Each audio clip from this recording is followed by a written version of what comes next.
Hello everyone, स्वागत है आपका आपके इस चैनल अमित एलवी में। दोस्तों, आज हम आईपीसी के एक इम्पॉर्टेंट सेक्शन की बात करेंगे। अक्सर इन सेक्शन में थोड़ा कंफ्यूजन रहता है और जुडिशरी में थोड़े इससे क्वेश्चन आ जाते हैं। तो आज हम बात करने वाले हैं kidnapping, abduction, slavery and force labour, व्यापारण, अपहरण, दासत्व और बाल श्रम के विषय में। तो इसमें व्यापारण और अपहरण में जो सबसे पहला टॉपिक जो चालू होता है, हमारा जो सेक्शन 359 है, जिसको व्यापारण कहा जाता है।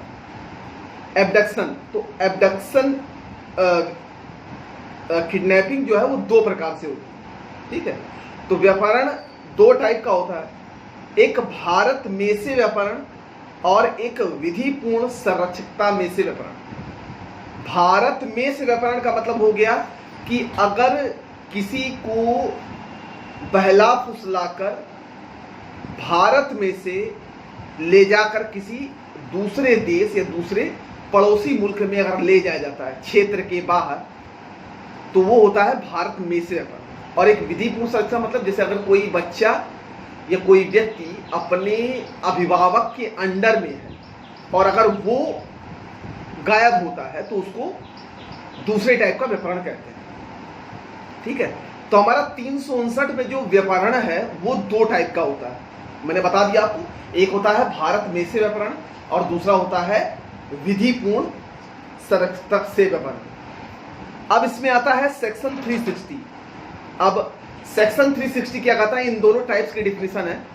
भारत में से व्यापारण, भारत में से व्यापारण जब किसी व्यक्ति को भारत में से अगर गायब किया जाता है और वो व्यक्ति उसकी बिना सम्मति के एक वैध रूप से किसी दूसरे क्षेत्र में उसको ले जाता है बहला फुसलाकर, तो ये हमारा धारा 360 के अंतर्गत आता है। इसमें इसकी डिफिनीशन दी गई है भारत में से व्यापारण। अगला आता है सेक्शन 361, विधिपूर्ण संरक्षकता से व्यापारण।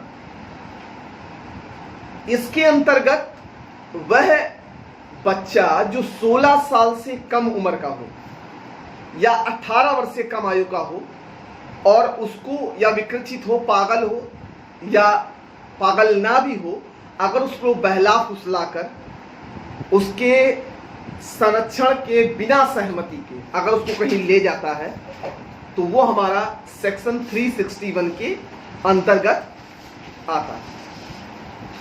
अब इस सेक्शन की जो इंपॉर्टेंट एलिमेंट है, इसमें पहला आता है कि किसी अवयस्क मतलब नाबालिग व्यक्ति या विकृत व्यक्ति को ले जाना या बहला फुसला कर ले जाना। दूसरा है विधिपूर्ण संरक्षण, मतलब वो किसी के अंदर में है और उसको उसी का कोई रिलेटिव या कोई जान पहचान का आदमी उसको बहला फुसला कर अगर उसको ले जाता है।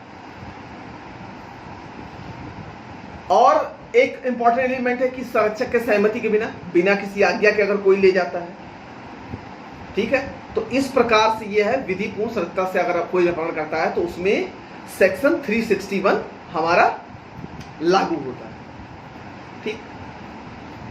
अब थोड़ा इसमें अगर हम डिस्कस बात करें कि इस धाराओं में जो अपहरण है, जो एब्डक्शन है, की परिभाषाएं दी गई हैं कि किसी व्यक्ति को किसी स्थान से बल प्रयोग द्वारा या कपट द्वारा या बहला फुसलाकर अगर कोई अपहरण करता है, इन दोनों मेथड में, तो सेक्शन 360 और 361। 359 में हमारा अपहरण के प्रकार है, एब्डक्शन के टाइप्स हैं कि किस प्रकार से अपहरण हो रहा है।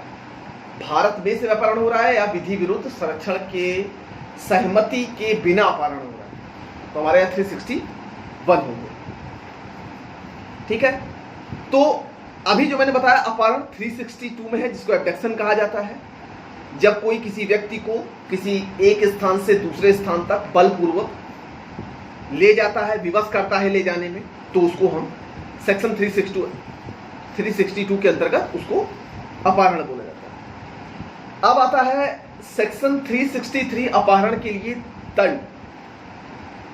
तो जब कोई भारत से विधिपूर्ण संरक्षकता में से किसी व्यक्ति का अपहरण करता है या दोनों में से किसी भी भांति से कारावास और जुर्माना दोनों से दंडित किया जा सकता है और उसको 7 साल की सजा हो सकती है, ठीक है। अब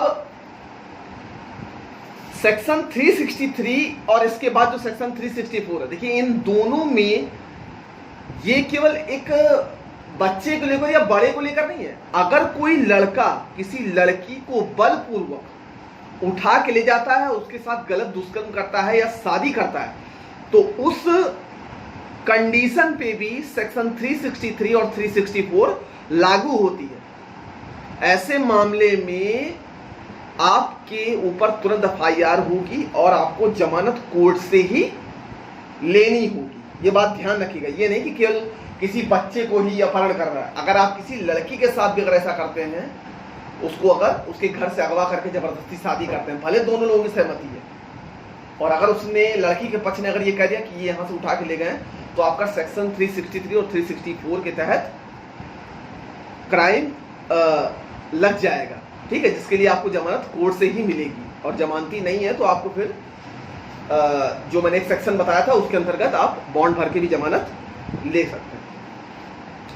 अब सेक्शन 363 के सेक्शन ए के अंतर्गत, जैसे अगर मान लीजिए कोई व्यक्ति किसी को अपहरण करता है, उससे भीख मंगवाने का प्रयोजन करता है, अपहरण करके व्यपहरण करके उससे भीख मंगवाता है। जैसे बहुत से आपने देखे होंगे कि चाइल्ड लेबर के जो केस होते हैं, जो बच्चों को किडनैप कराकर उनसे भीख मंगवाते हैं रोड पर, तो उन व्यक्तियों पर भी सेक्शन 363 के ए के अंतर्गत ये फाइल चार्ज होती है, FIR इन पर लागू होती है। अब इसमें कई सारे हैं, जैसे भीख मांगने से प्रेरित है, लोक संस्थान भिक्षा की याचना प्राप्त, चाहे गाने, नाचने, भाग्य बताने, कर्तव्य दिखाने, इन सब के लिए भी किया जाता है। यदि नर है तो 16 वर्ष से कम आयु का होना चाहिए, और नारी है तो 18 वर्ष से कम आयु की होनी चाहिए। तब ये जो चार्ज होता है वो उस पर FIR लागू होती है और ये व्यापरण माना जाता है। अब आता है हमारा सेक्शन 364, हत्या करने के लिए व्यापरण या अपहरण। अगर मान लीजिए कोई किसी का अपहरण या व्यापरण करता है फिरौती के लिए, ठीक है, और फिरौती की रकम ले लेता है और उसके बाद उसका मर्डर कर देता है, तो वो आता है सेक्शन 364 के अंतर्गत।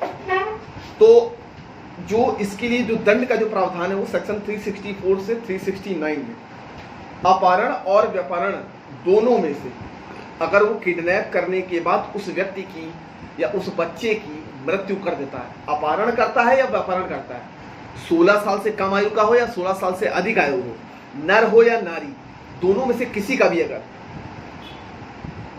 किसी को भी अगर मार देता है, तो ये कठोर कारावास, आजीवन कारावास या जुर्माना दोनों से दंडित किया जा सकता है। इसमें एक केस फेमस है, मध्य प्रदेश राज्य बनाम महेश मोहन लाल माझी के बाद में साबित किया गया था कि व्यापारत और हत्या किया गया बच्चा अंतिम समय 2 अभियुक्त के पास देखा गया, जो मरा हुआ बच्चा।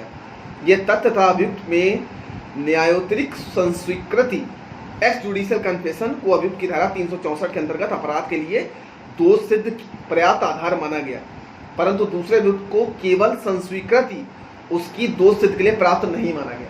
मतलब मारा किसी और ने था और उसने मार के बॉडी उसके पास रख दी थी, तो जिसने मारा था उसके ऊपर कड़ी कार्रवाई और इसको कम सजा मिली, क्योंकि इसके पास रखा था, इसे संरक्षण दिया, तो मतलब जुर्म इसने भी किया है, करने वाला और उसको सह देने वाला दोनों के खिलाफ मुकदमा दर्ज हुआ था।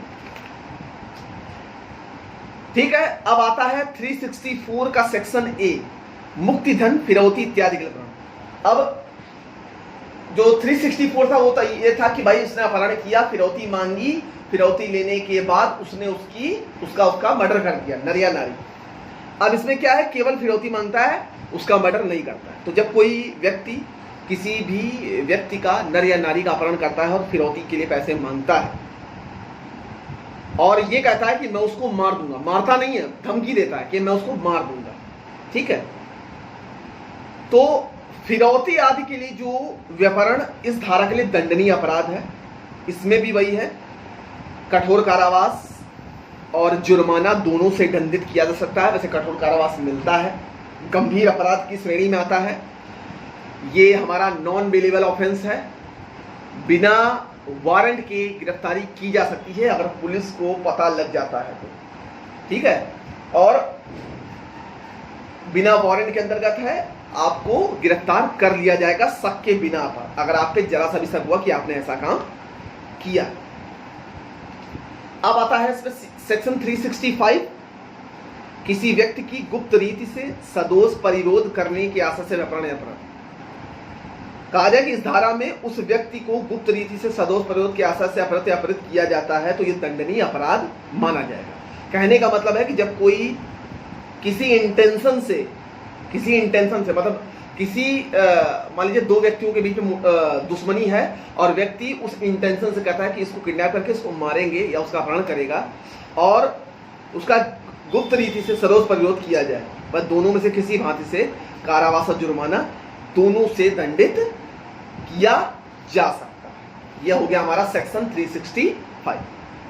अब आता है सेक्शन 366, विवाह आदि करने को विवश करने के लिए स्त्री का अपहरण करना। अब आता है सेक्शन 366, यदि कोई आशिक या यदि कोई व्यक्ति किसी लड़की को जबरदस्ती शादी करने के लिए विवश करता है और उसका अपहरण कर लेता है, जैसा पिक्चरों में आपने देखा होगा, तो ऐसे व्यक्ति के ऊपर सेक्शन 366 के तहत मुकदमा दर्ज होता है। गंभीर अपराध है, कठोर कारावास और जुर्माना दोनों से दंडित किया जा सकता है। पहले कठोर कारावास मिलेगा, जुर्माना तो भरना ही पड़ेगा, लेकिन कठोर कारावास से भी दंडित किया जाएगा। इस धारा के अनुसार किसी स्त्री को उसकी इच्छा के विरुद्ध अगर कोई व्यक्ति किसी स्थान से अपहरण करता है तो यह एक गंभीर अपराध माना जाएगा और सेक्शन 366 के तहत उस पर FIR फाइल हो। आवश्यक तत्व क्या है? धारा उस स्थिति में लागू होती है जहां व्यापारित होने पर किसी स्त्री का विवाह करने पर विधिपूर्ण संभोग करने का आशय विद्यमान रहता है। मतलब शादी करने के बाद उसके साथ संभोग कर सकता है। पहले उसको विवश करेगा शादी के लिए, उसके बाद उसके साथ रिलेशन बनाएगा, तो उसमें सेक्शन 366 के तहत उस पर मुकदमा दर्ज हो सकता है। तो ये हमने 359 से सेक्शन 366 के अंतर्गत आपको सारी बातें बताई। जिसने वीडियो पूरा देखा होगा उसको समझ में आएगा। अगर इस टॉपिक में कहीं भी कोई आपत्ति होती है, कहीं कुछ अगर समझ नहीं आता तो कमेंट बॉक्स में कमेंट करिए। वीडियो अच्छा लगे तो उसको शेयर जरूर करिए और लीगल अवेयरनेस और लॉ से जुड़े हुए पूरे सिलेबस के वीडियो अगर चाहते हैं तो चैनल को सब्सक्राइब करना ना भूलें। तब तक के लिए धन्यवाद, अपना ख्याल रखिए, स्टे होम स्टे सेफ।